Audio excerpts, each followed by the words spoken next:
machine hair strokes. If you're still struggling with retention, then this video is for you. So marami kasing pupunta sa akin and asking, ano ba ang trick, Jean, para magkaroon kami ng magandang retention, especially for Filipino skin.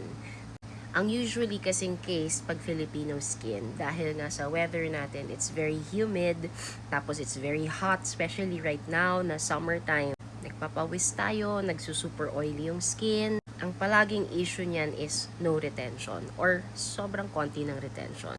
To me kasi, ang sa akin when a client comes to me and tells me na, Jean, parang nag-fade siya talaga. To me, okay lang sa akin yung fade na 50%, 60%, 70%. Pero yung fading na 100%, yun yung talagang parang walang nangyari, di ba? So to me, the reason why nag-fade si client ng 50 to 60% at my level already, no, has a lot to do with number 1, yung aftercare, number 2, yung skin niya, how it holds the pigment during that time.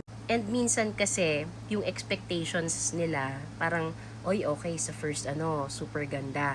Hindi nila inaasahan na sa healed results, kailangan talaga ng touch-up session. Why? Because the initial session, talagang the skin can only hold so much pigment. Hindi mo na mapipilit. Yun lang yung capacity niya during that time, at any given time, okay? That's why during the second session or the touch-up session, dun mo na makikita, okay, sa stroke na ganyan, okay, ito, medyo light dito, medyo makikita mo na. Kaya mas talagang optimum yung results after the touch-up session. And yan karamihan ng mga nangyayari sa clients ko. Pero, may mga clients ako na hindi na bumabalik for the second session kasi after the first session, okay na sila. Yun lang, sasabihin ko sa kanila, nag-waiver ako, it may not last long. Like 3, 4, 5 years long. Super magfa-fade lang siya, like super thin hair. Hindi siya katulad ng microblading na kapag nag-fade siya, wala ka na talagang makikitang strokes at all. Ang machine hair strokes, makikita mo pa rin yung hair fibers na stroke. Yun nga lang, faded lang siya.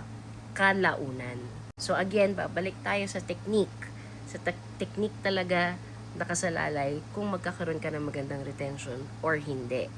Aside from that, number 2 is yung kanilang skin condition and aftercare. Okay, let me explain.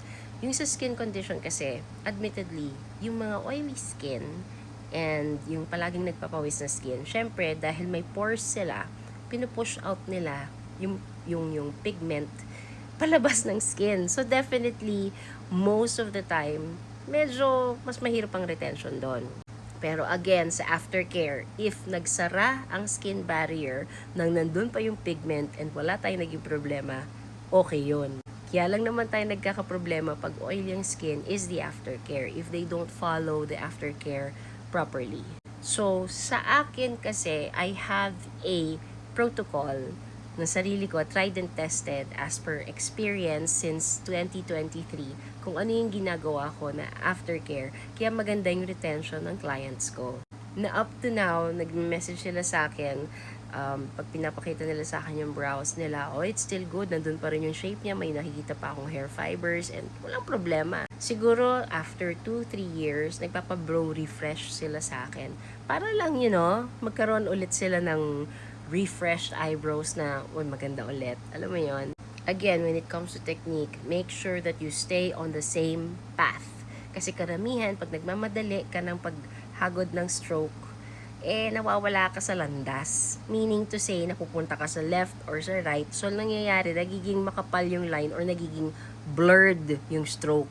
So, yun yung danger. Pag naging blurred yung stroke, hindi mo na makikita yung stroke at all. As in, dun mo masasabi na magkakaroon ka ng poor retention. Pero, if nakikita mo pa rin ng stroke, even after mong hagurin, maganda yung magiging resulta nun. So, just to recap, there are 3 considerations that you have to think of when it comes to retention, okay?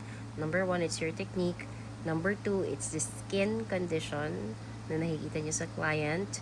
And number 3, how they do the aftercare. That's very important. So, huwag niyong sisihin yung pigment, huwag niyong sisihin yung machine. It has everything to do with your technique. Anyway, thank you so much for watching and I'll see you again soon. Bye!